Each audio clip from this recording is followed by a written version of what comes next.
It's okay to want an abortion. Did you know 1 in 4 people who can get pregnant will have one? So it's actually more common than most people think. At Care FM, you can choose what type of abortion care works best for you. We have in-person locations with private entrances in Atlanta, Chicago, and the Washington, D.C. areas. And we also offer medically supported abortion pills by mail in 20 states. For some people, it's more comforting to come into a private office where they can sit with one of our medical providers and either leave no longer pregnant or with abortion pills in hand. For others, they prefer to get abortion pills through the mail so they can decide the best time and place to complete the process. Getting abortion pills by mail from Care FM is simple. Fill out an online form, and a licensed provider will review your medical history. And if eligible, your medication will be shipped to you in a couple of days. Kara, our text-based abortion companion, will guide you through the process from start to finish with instructions, reminders, and answers to all your questions whenever they come up 24/7. With either choice, please know Care FM will support you every step of the way. Learn more at carefm.org. Hello, I'm Diane Morgan. If you know who I am, you know who I am. If you don't, who cares? I'm here to explain Italian Time, a holiday phenomenon where Italians throw away their clocks and gather for eternity with San Pellegrino. I've been at this party so long that I've eaten 5 courses, hugged someone's grandma twice, and been offered a job in the family restaurant. So this holiday season, make sure to bring enough San Pellegrino to last you through the meal, the after meal, and the entire goodbye ritual. San Pellegrino, holiday on Italian Time. While the Who's of Whoville were laughing and eating, the Grinch from his lair sought to wreak havoc on their season. He thought, how do I ruin their holiday meals? A plan sprang to mind, which he enacted with zeal. Dill pickle seasoning on fries will make for a green surprise, and I know they'll be shocked with these loathsome odd socks. So if you want to experience the Grinch's mischievous meal, head to McDonald's and show him how you really feel. The new Grinch meal, now at McDonald's. At participating McDonald's while supplies last. Ba-da-ba-ba-ba.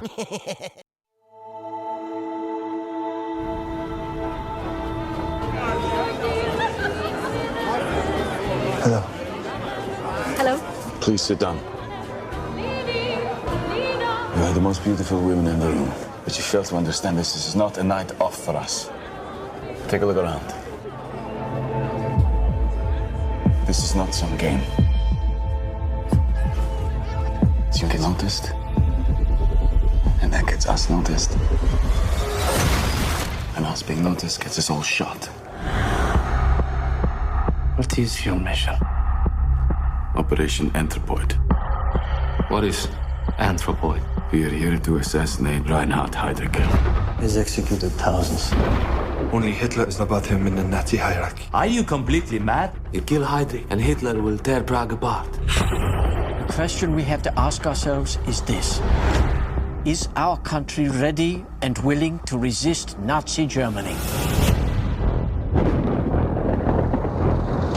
Gentlemen, this operation will involve almost everyone we have left in the resistance. On Descom. 30 seconds behind. 30 seconds, 30 seconds. If you're arrested, there will be no escape. Carry the cyanide capsules at all times. May God be with you. Maybe it was a mistake not to inform you of the danger. She's very young. Still has romantic ideas about the war. And you? War is not romantic. There's a problem. What going on? It is your duty to stay alive and continue fighting.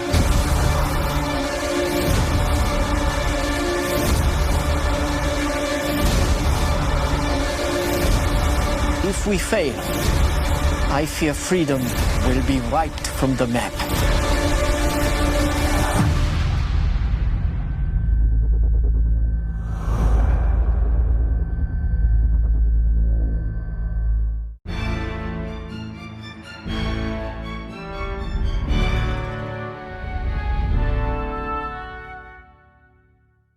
Hello and welcome to the latest and delayed film club.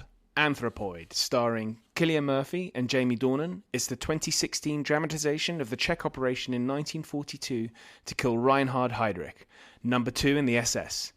Joining me to discuss is filmmaker Tim Hewitt and historian Roger Morehouse, and as ever, we have our awards to give out, including Best Scene, Best Performance, and a new category, Most Useless Piece of Kit. Coming up, I've got Alice Loxton talking historical figures at 18 years old, and then our Operation Market Garden special with Saul David, Gordon Corrigan, and Philip Blood in 2 episodes over the 80th anniversary. And we do A Bridge Too Far as our film club, but until then, I'm going to hand you over to Roger, Tim, and me talking Anthropoid.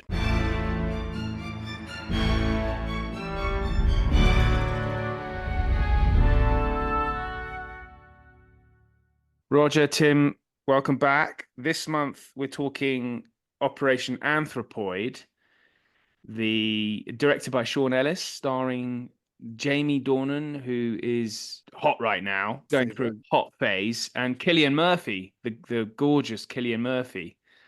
And this is favorite. yes. He's got amazing cheekbones, Cillian. And this film is a depiction of the Operation Anthropoid that was the assassination of Reinhard Heydrich, who listeners to this podcast will know very well by now, particularly after our incredible, very successful podcast on conspiracy, where he was played by Kenneth Branagh. But I thought we'd start off, Tim. Very successful podcast because I wasn't there on that one. Oh yes, you weren't, were you? That'll be it, Tim. Yeah. That'll be it. I can see the trend. Well, I'll start with you though, Tim, because you were greatly missed. But this film it was low budget, cost $9 million to make, and actually, I always like to see the money. It didn't make that much, made 5.3, and watching it, I actually thought the film was like a classic sort of 60s type film where basically they just do the operation. And there's I think it was around. Both it's an asset and slightly I think it's a really good film, but slightly a downfall because there are parts I think that drag, and I think that may be because it does nothing but the operation. It gets into a little bit of a relationship between the women and the guys on the mission. Funnily enough, I think we'll probably bring it up. There is another film that was made almost at exactly the same time. In fact, it was shot in the same year, in the same locations as this, which is the film The Man with the Iron Heart, that weirdly, I don't think has that issue as much as this film in terms of a slightly dragging feel. Making it sound quite negative, but but I do think Anthropoid is a very good film. I can understand why maybe it didn't do as well as it could have done. The leads are names; they're quite famous guys. Yeah, but they're not. Yeah, even then, but they're not. You know, like for example, Valkyrie was headed by Tom Cruise that we did last time. Is going to rake in the box office. It's purely based on that. I think that, this was a very performance-led film. I thought the performances were really good. We should really say Oscar-winning Cillian Murphy now. But it felt a bit like a passion project by the director. I think it was really detailed, very masterfully honed. I thought everything was really solid in terms of its filmmaking. Just something that I felt a little bit with Valkyrie at the same time. If it had just an oomph factor, I thought it would have elevated it to another level. For some reason, what comes to mind is Munich, which we did on the podcast, which was thrilling, even though it sort of shouldn't have been. It was just a thrilling film. And I think if there had been a thrill factor to this, it would have been just slightly elevated to another level. Tim, what could that have been? I know that's a terribly it's a very difficult. I was thinking to myself, what would have this film been like had Steven Spielberg directed it? And you know what? It was weird because the attempted assassination scene is very tense and very brilliant and really suspenseful. And I thought it was really good, but I couldn't help think remember the scene in Munich where they are trying to get the bomb to go off in the apartment building, and the little girl comes back, and you see it from different points of views.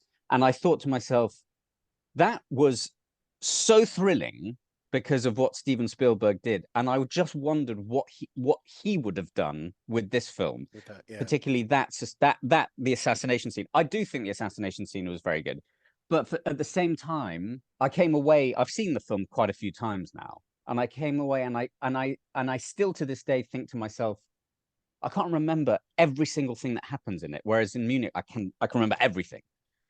Yeah, I kind of thought that the first, up until the assassination scene, it's kind of, you're waiting. You want something to happen. It's a slow burn, but after but that, I don't it's great. think it should have been a slow burn. I think it should. It's a highly important and thrilling mission in itself. Historically. Yeah. And I just wonder what it would have been like in the hands of or even, I don't know, this is really radical, someone like Brian De Palma, whose suspense scenes, are quite iconic. If you think of the train station in The Untouchables, or the train station in Carlito's Way, or Mission Impossible, even the first one, just what would have happened if it had been handled by someone who is a suspense master. Other than that, it's a thrilling. The story, the mission, the operation. Sorry, is let's not take away the attention from the church, the scene at the end. That's pretty suspenseful as well. The whole church scene. Yeah, I don't disagree. I really liked it. Again, I watched it when it came out, and then I rewatched it for this. And I sort of liked it all over again. And I suppose this is the.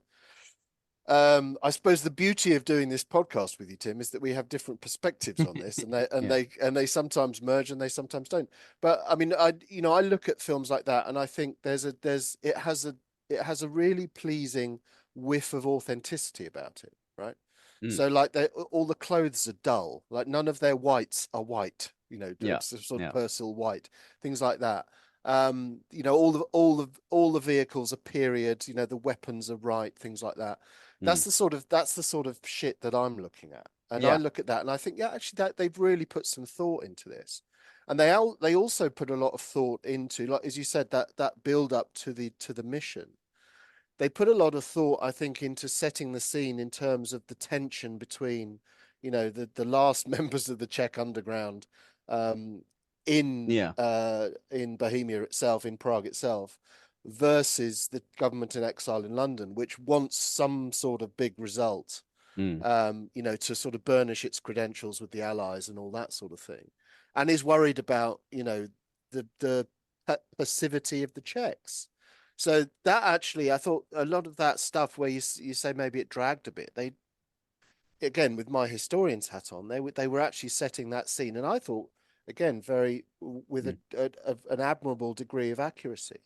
Things like accents were pretty good. The only complaint I would have actually was, surprisingly, given his body of work and otherwise brilliance, Toby Jones. I thought his accent was the only one that didn't really, I agree. I do agree. Didn't really work. Yeah. He just sounded like a very rather clumsy version of a Czech accent.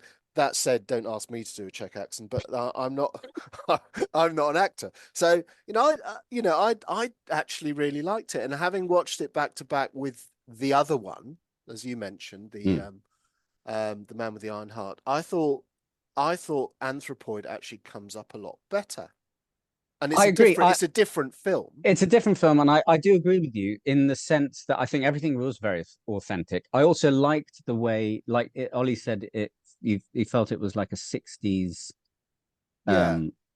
type of mission film. And maybe that's why, sorry to interrupt you, but maybe that's why you felt there was something missing. Because filmmaking has all moved on, and what we expect from films has moved on. It's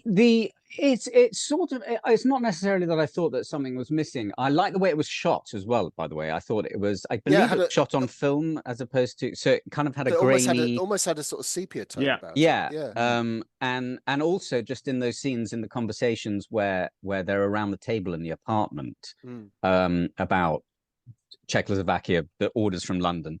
It's blatantly shot with a handheld camera, which makes it slightly, just ups the tension a bit, which I thought, and their performances, I've got to be honest, are brilliant. I thought everyone in it was excellent. Yeah. The one, it's not that necessarily I think there was something missing, but I do want to come away from it sometimes asking, we don't have the bad guy.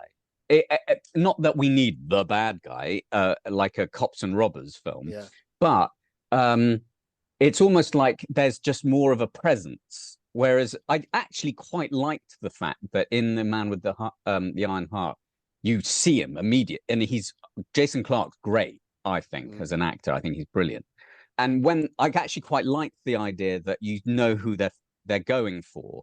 Whereas a little bit, there's a non-entity in this. That's very true. Yeah, it's very much about the mission, and Heydrich himself. I mean, barely features. I didn't mind that actually, because he's very two-dimensional. I find this maybe a personal thing, just because Heydrich has been, having read a lot about him and knowing about more and more about him, particularly through speaking to you, Roger, is that he has built up in my mind this kind of horrific figure that I almost no depiction on screen, apart from maybe Kenneth Branagh, can meet what I've expected. And so I quite like the fact that they left him, I did as well. Yeah, I did. I think it, concentrating on the mission, and it does it did it very well, because you had I mean, whether that, again, I don't know if it's historically accurate or not, but they had the whiff of, that one of my bugbears for modern films, characterization, which always seems to be kind of, honoured in the breach these days, all too often. But this film, I thought, with the two of them, the interaction between the two of them, and the panic attack. There's that panic attack scene that Jamie Dornan's character has. That, all right, if that's a sort of a rather crude sort of stand-in for characterization, whatever, it worked. And in contrast to the other film, there wasn't any of that. Right. I mean, I know the focus is different. The focus in the other film was much more closely on Heydrich himself, but it does also deal with, the assassination and everything that came after. But there's no fleshing out really of the characters of Gabčík and Kubiš. The two that I do agree with, and I thought they were brilliant. I really think they were great in this. Yeah, I agree. I thought they were very good. I mean, and that theme of the panic attack, and then he says, do your training, and they do that thing where they take the clip out of the pistol and sort of reload the bullets as part of the calm down, and then later on, Jamie Dornan's character is doing that with someone else in the church scene. He does that with one of the other fighters who's also panicking, right? Yeah, I thought that actually that was very, very touching, and it worked very well. And as I said, if it's a stand-in for characterization, fine, because it worked.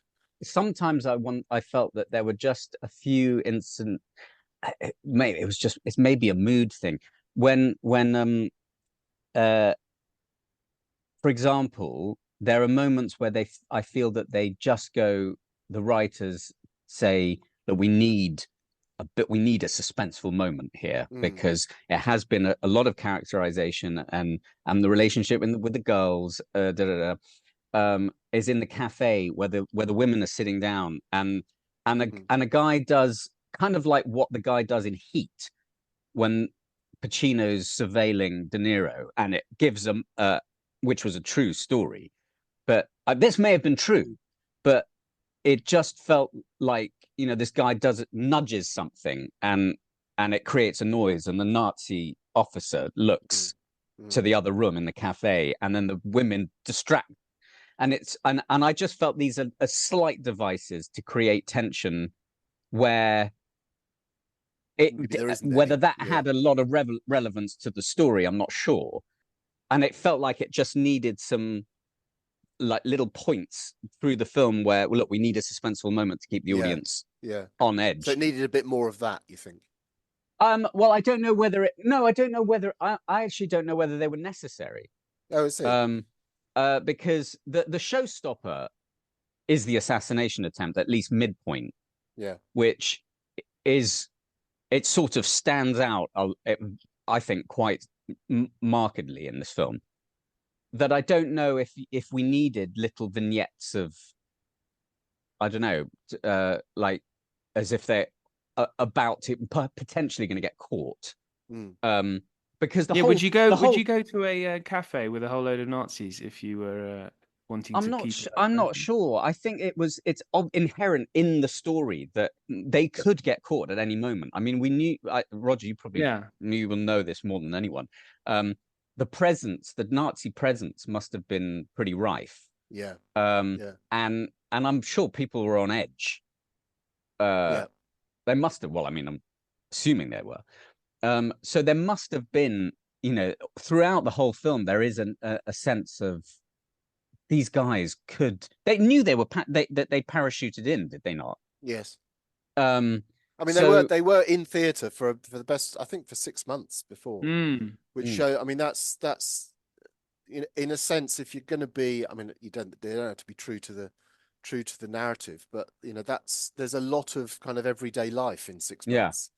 Even if you're plotting an assassination. I thought the scene in the nightclub, you know, when they first go out with the women, and Murphy says, you know, you wear lipstick, you're going to draw attention. I thought that was quite suspenseful. That was good. Yeah, I like that. And I really liked the way they were. And you know, he says, "Slap me," and you do get these little looks from the officers in other tables. That was I thought that was actually better than the cafe scene. I'm not sure the cafe scene was necessary, but Roger, I wanted to ask you, so this operation is instigated by the Czechs in the government in exile, and so how did that decision get reached? Because presumably the objections you see on the ground in Czechoslovakia, that, you know, there'll be reprisals, you don't need these sort of big ticket assassinations, we're doing perfectly well without you lot.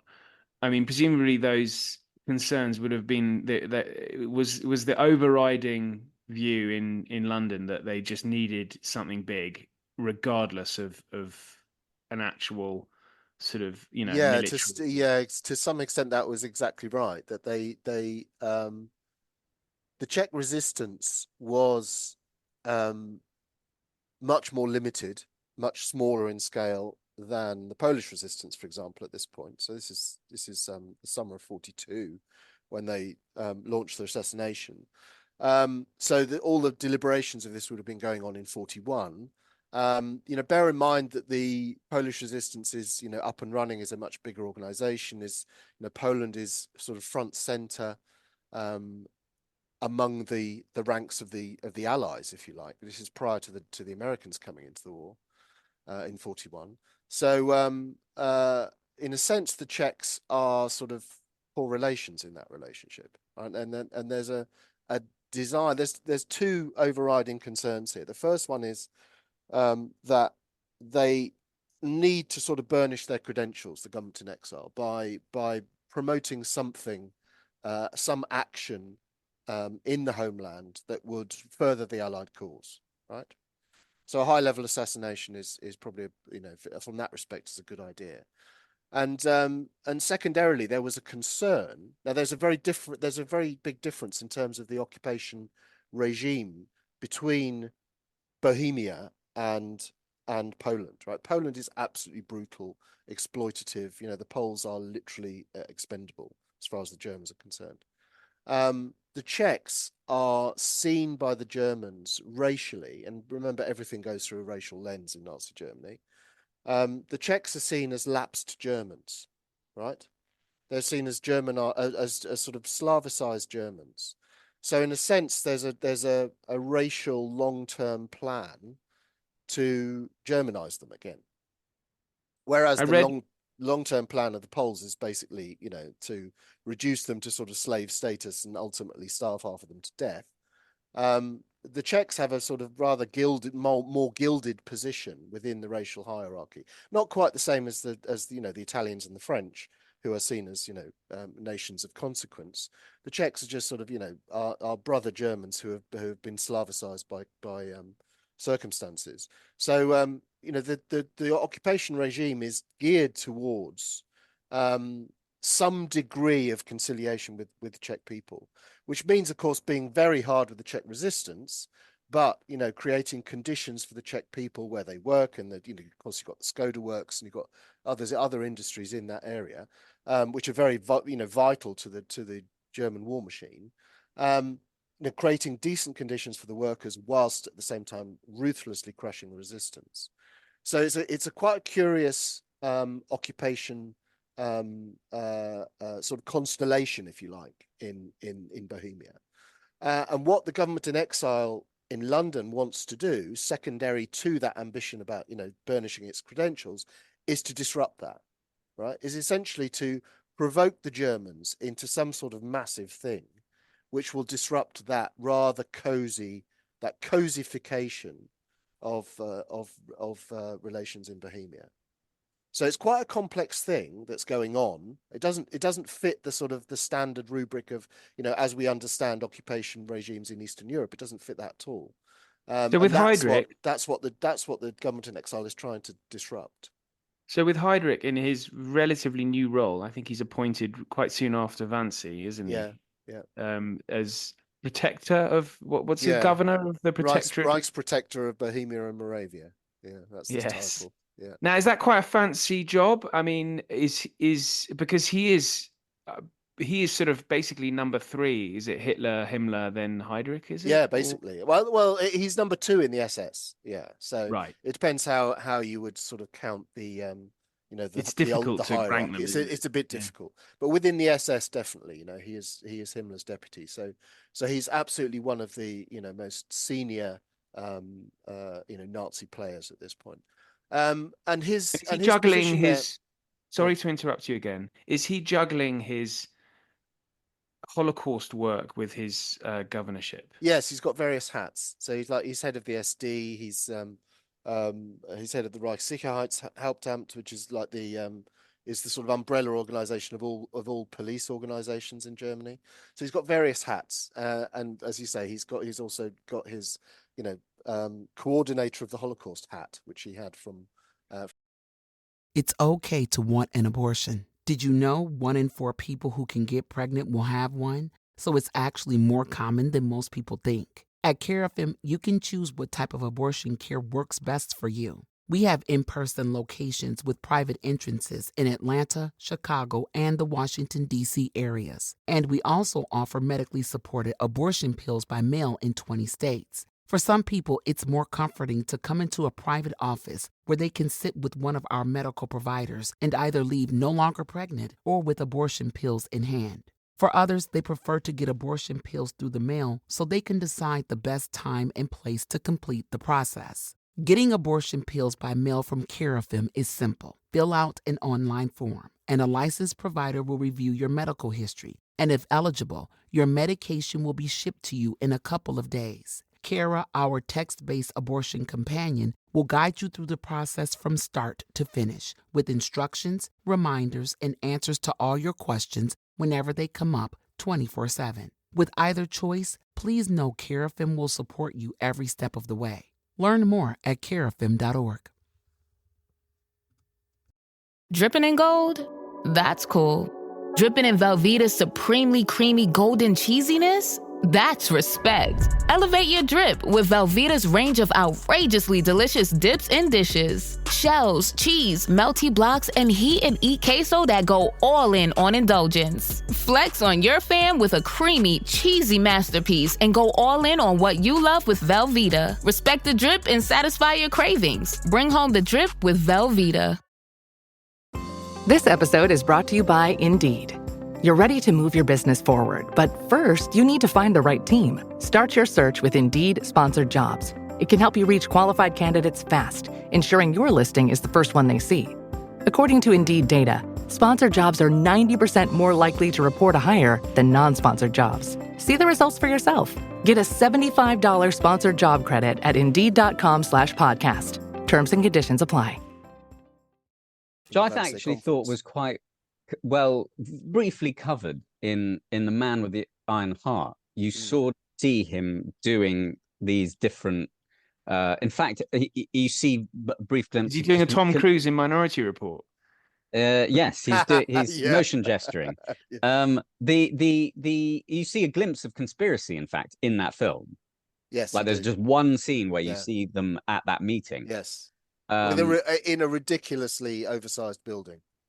Oh, So it really? I just didn't.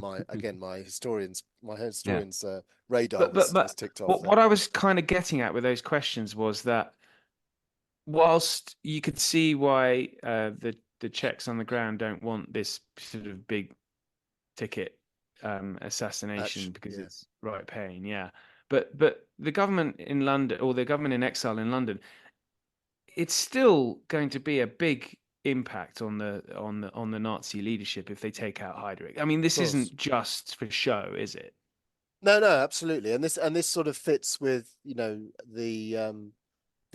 new ethos of sort of fighting underhand methods of the SOE, from set Europe alight and all that sort of thing, using assassination. So this would absolutely have been and was, if you look right through the history of World War II, this is the highest level assassination that was carried out by SOE, without question.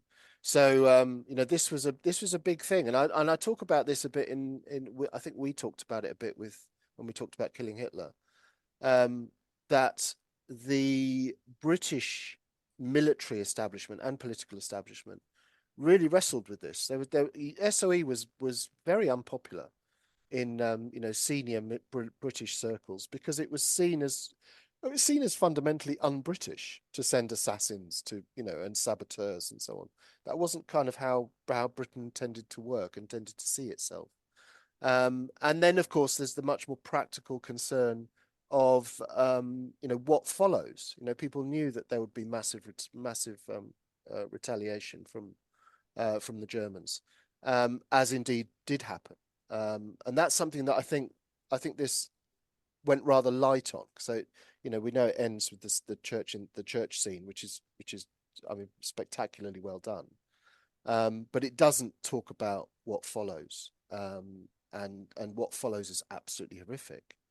So that was all that once that was known. I mean, that's why this was the only high-level assassination that was attempted, is because the threat of those retaliations was just so great that those in charge said, well, we can't do that again. That's insane. Yeah, it's depressing. It's quite remarkable, actually, that there's basically two guys who were parachuted in. I mean, it's quite a undertaking for two chaps. Well, they meet up with some colleagues. I mean, they're the guys. Yeah, they're the guys. But it's. I mean, the film primarily focuses on Cillian Murphy and Jamie Dornan. Even their scout, the way they scout the place, and you just think, like, having seen, for example, the film we did Valkyrie a few weeks ago, you'd think that there'd be this mass of people that London has organized in actually carrying out the assassination. But it's pretty, I suppose it's got to be covert, but it's remarkable that the two main players, it's just two main players. Yeah. And actually, I mean, it was intended that they would sort of, find succor and support from the Czech resistance, right? And this is why I thought that came across quite well, that the Czech resistance, who are pretty much on their last legs. I mean, I think that they mentioned briefly these three kings, and that was the sort of three guys that ran the Czech resistance. Two of those three kings had already been eliminated by the time. Yeah. Actually, one of them in the spring of 42. So by the time the assassination is attempted, 2 out of the 3 have already been killed by the Gestapo. So they're really kind of on their last legs. So that these two guys turn up, Gabčík and Kubiš turn up and say, "Oh well, our mission is to assassinate Heydrich," and the resistance kind of goes, "You what? Like, you must be mad. They'll kill us." And that's exactly the attitude, because they knew they were already under the cosh with Heydrich, and they knew damn well what would follow. And I think the film actually kind of brought that tension out really quite well.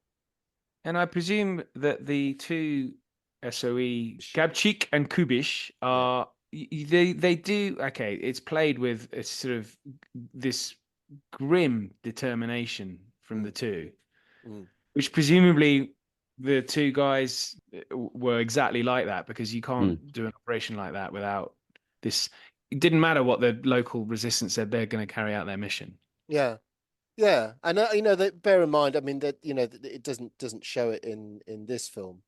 They've been through SOE training, which was pretty bloody rigorous and pretty brutal.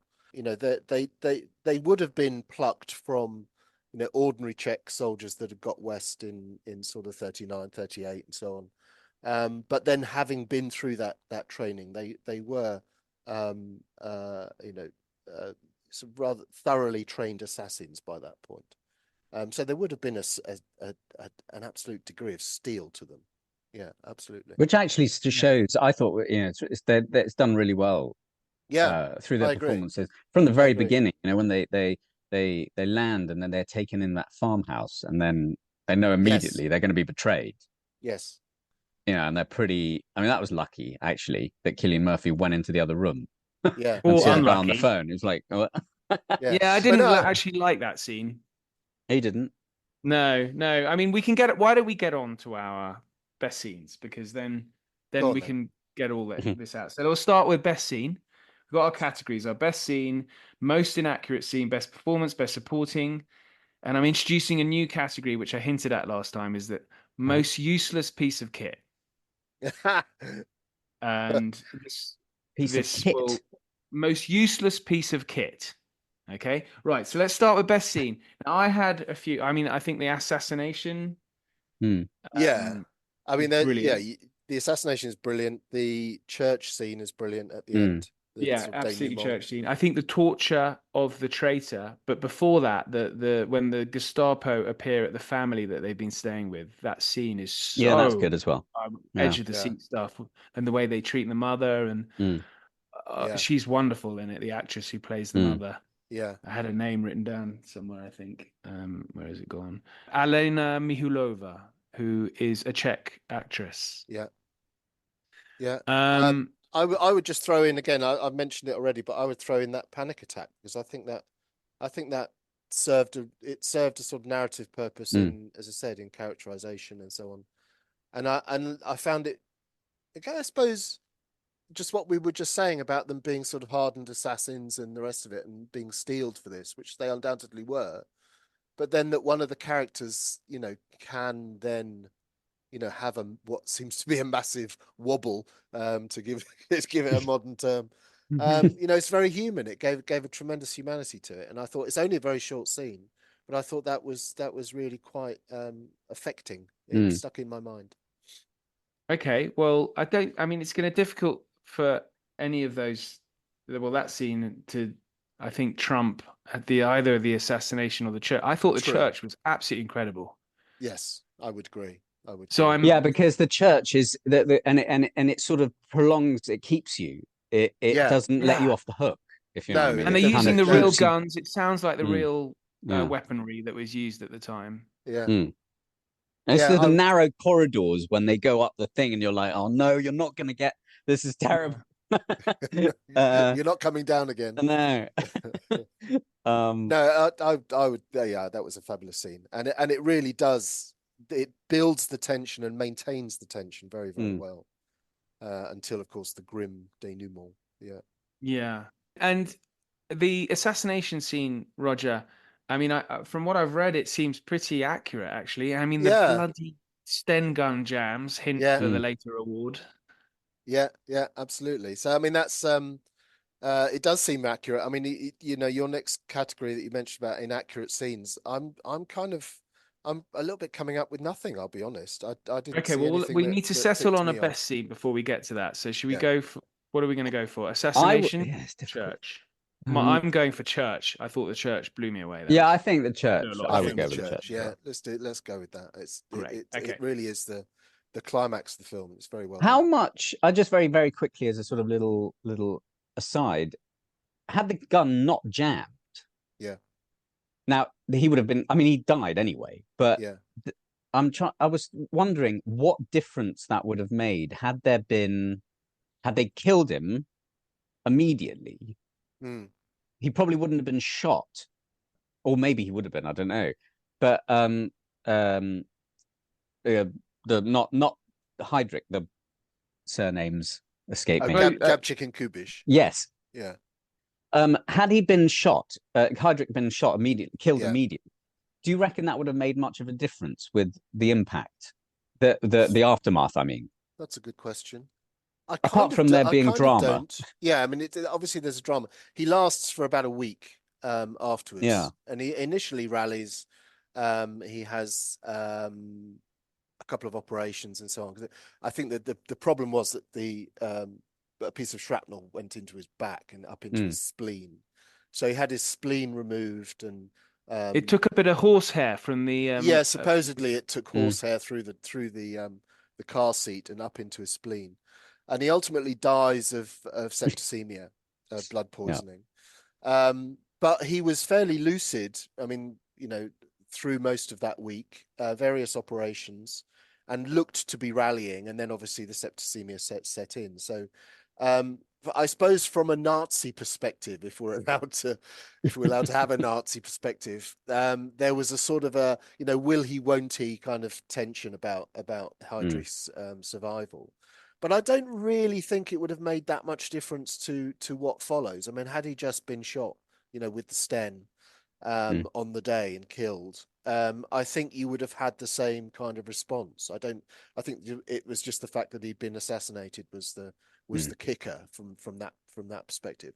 There was an element here as well. You see this in the German reaction to Polish assassinations of senior Germans, which they do. There's a famous one in 1943 of a chap called Kuchera, who was the SS chief of Warsaw. And the Germans go very, very hard. And they go after the assassins very, very hard. And it's almost as though the act of assassination, or the act of an attempted assassination, is seen as kind of an affront to their sense of dignity. How dare these people try to do this to us? It's that sort of attitude, right? So yeah, it's just the fact that he's killed is the kicker. How that happened, I think, is immaterial. Right.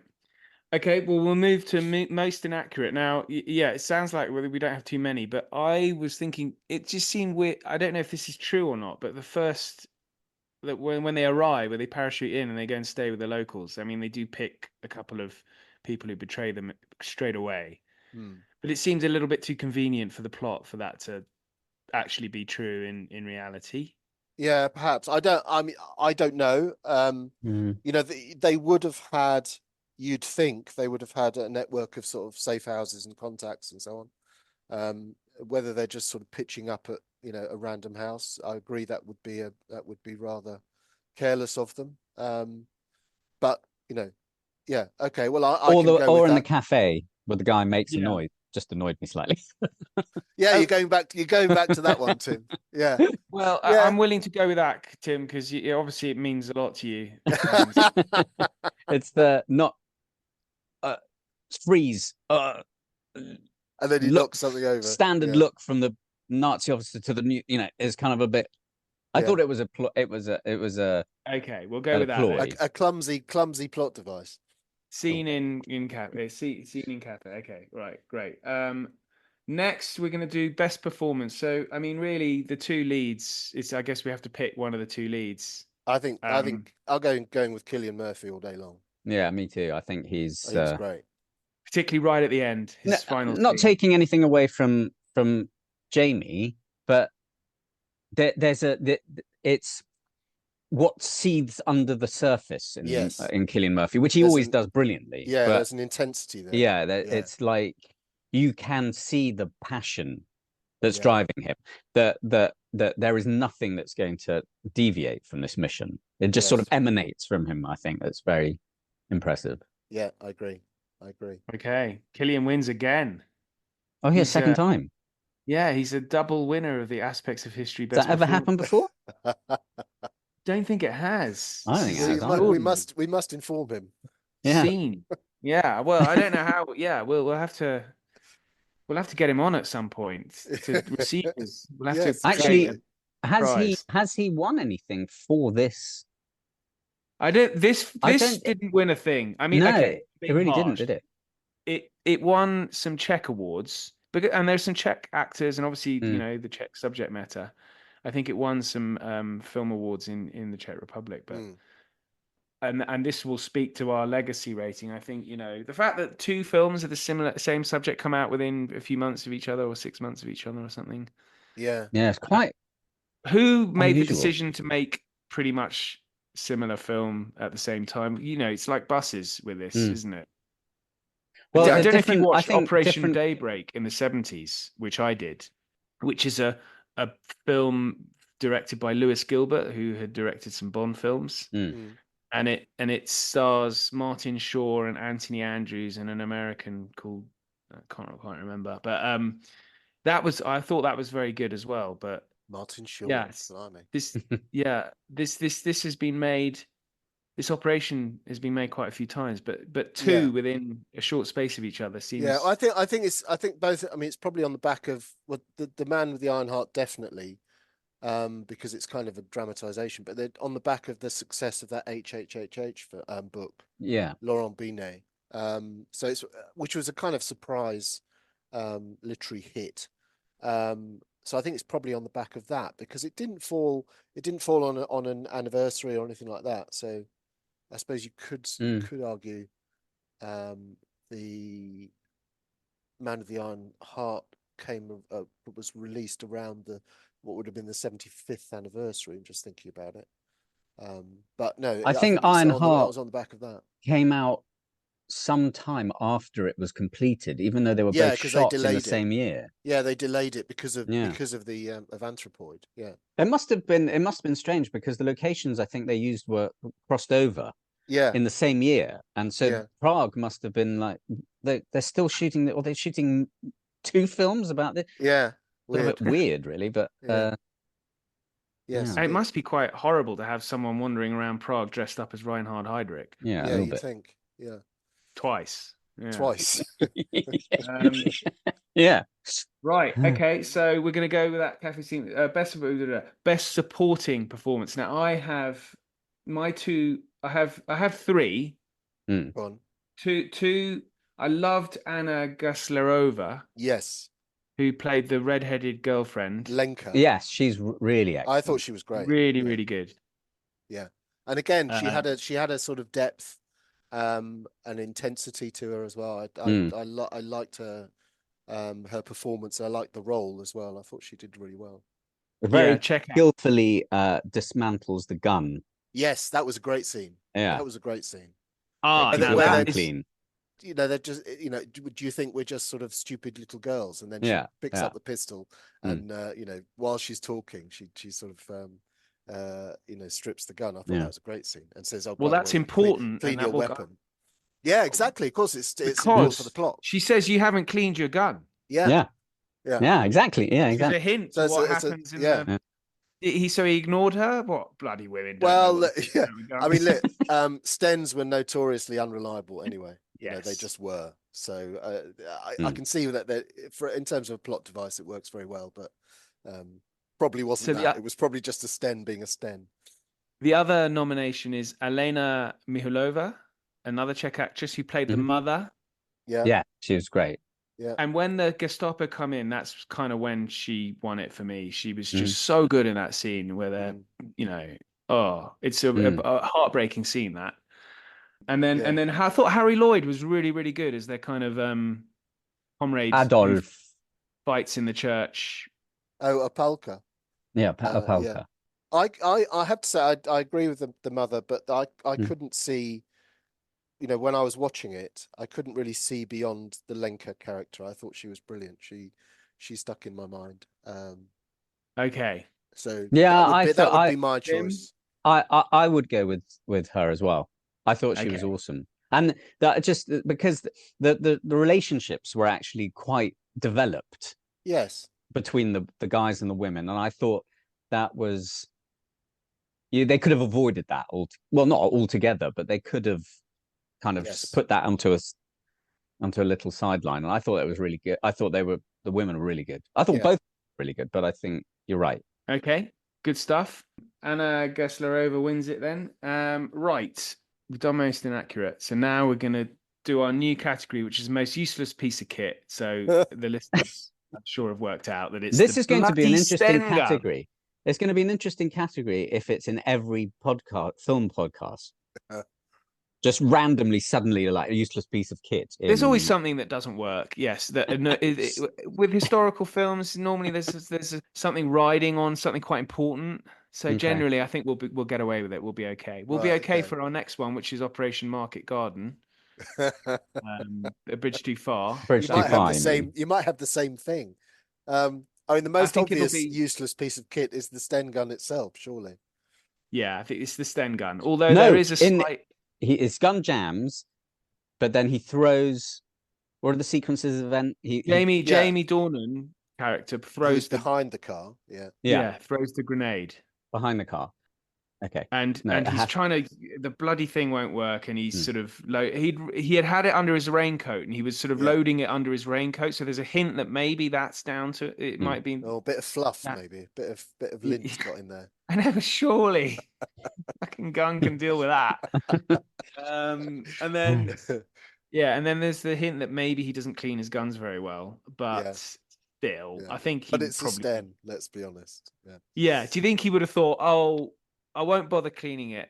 It'll definitely work"? Yeah, I mean, I'm not going to listen to that silly girl. So yeah, no, I don't think he. I think he would have cleaned the gun absolutely perfectly, and it just didn't go off. Okay, so the Sten gun wins the most useless. That was easy. Look quite cool though. It's invented the category. It does look good because of the gun jamming.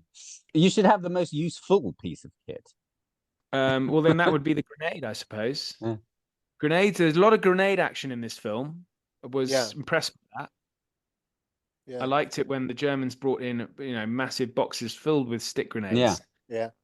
And then hurled them around with great abandon. And I thought that, that whole fighting scene in the church was it just seemed really intense. It was sound of that massive machine gun. What's the name of the machine gun, Roger?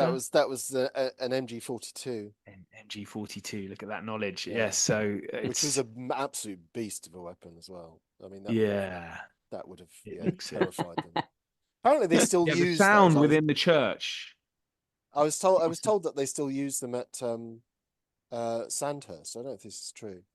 Really? New recruits they use them. They sort of fire above their heads. They walk along this walkway where they're safe, but it's firing above their heads to get used to the bullet impacts and the noise. I mean, the noise of those things. It was the archetypal sort of German heavy machine gun, and it was a monster. I once spent a few days with an army regiment because I was thinking of joining the army, and they had a GPMG, a general purpose machine gun. Yeah. And we all had to load it, and I was so weak I couldn't pull them. It was useless. Oh. But, oh God! Is that when you changed your mind? Sorry, was that when you changed your mind? Is that when you changed your mind? Yeah, actually, you know exactly. What? It was I'll like become a historian instead. It's much more easy. More oil or something. I like it. Yeah. Well, maybe I would have just got someone to do it for me. I mean, that. Well, yeah, a Batman. Yes, your butler. Right. So I think this moves to legacy ratings. So it didn't make much money in the box office. It made more than The Man with the Iron Heart. The Man with the Iron Heart only made $4.4 million. This one, Anthropoid, made 5.3.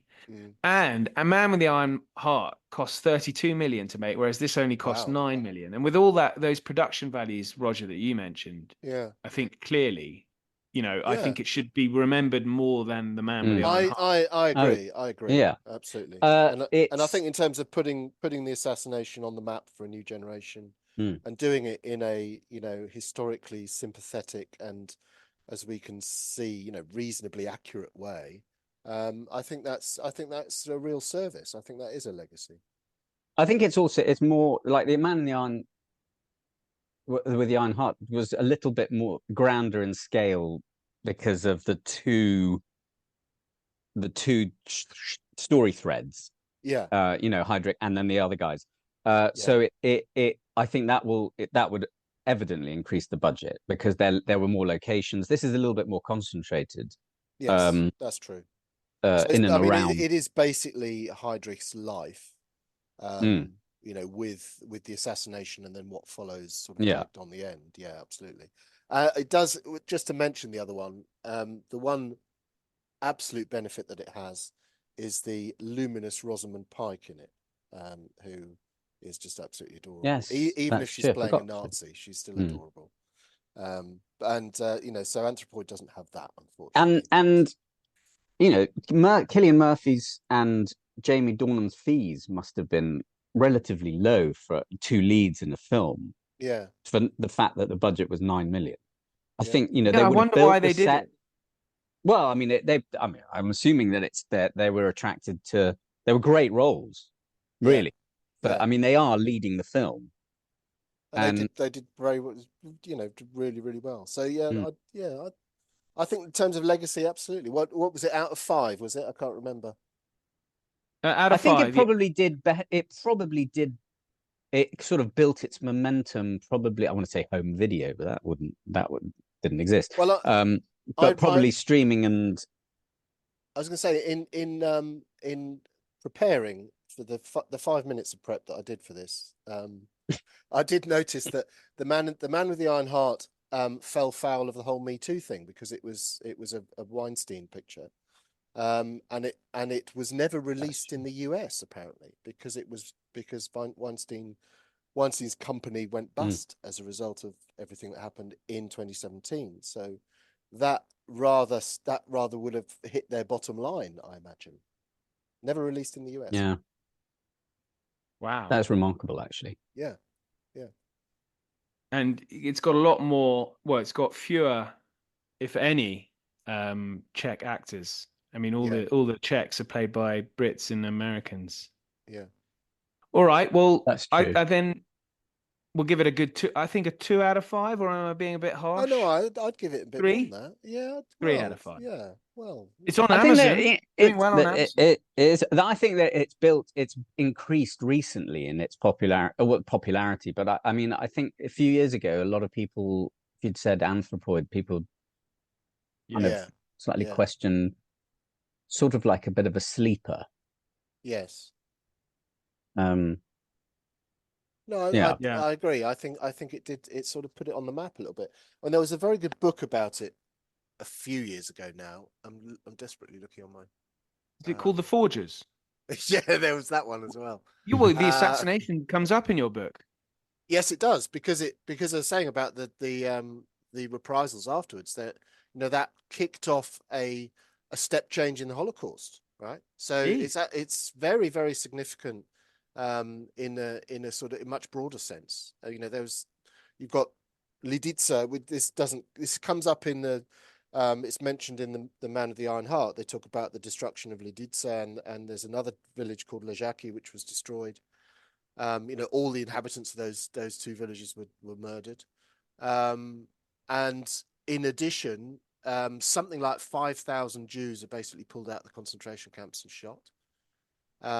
Because to the Nazi mind, any setback ultimately has to be, it doesn't matter who's done it, but ultimately has to be laid at the door of the world Jewish conspiracy, right? That's the way they thought.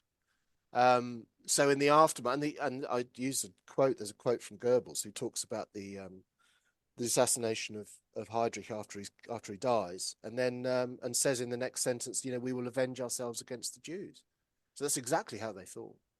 And there's as I said, there's a step up in massive step up in the Holocaust killings, in the establishment of the death camps. You've got the 3 what were called Reinhard camps named after Heydrich, one of which was Treblinka, which killed 900,000 people. So basically, this is a massive step up in the Holocaust in the aftermath of this. So it's absolutely very, very consequential. Well, I guess that is a good way to end our chat today.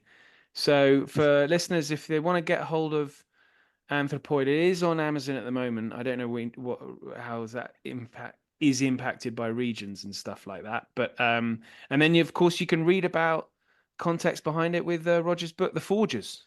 But Tim, Thank you very much for your insight today. Roger, Thank you. as ever, thank you. Thank you, Ollie. Thanks, Tim. Great to see Thanks, you. Roger. Again. See you soon. See you soon.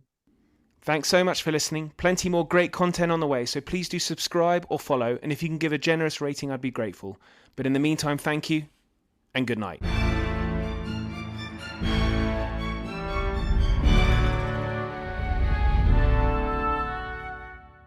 Hey, Ryan Reynolds here for Mint Mobile. You know, one of the perks about having 4 kids that you know about is actually getting a direct line to the big man up north. And this year, he wants you to know the best gift that you can give someone is the gift of Mint Mobile's unlimited wireless for $15 a month. Now, you don't even need to wrap it. Give it a try at mintmobile.com/switch. Upfront payment of $45 for 3-month plan equivalent to $15 per month required. New customer offer for first 3 months only. Speed slow after 35 gigabytes if network's busy. Taxes and fees extra. See mintmobile.com.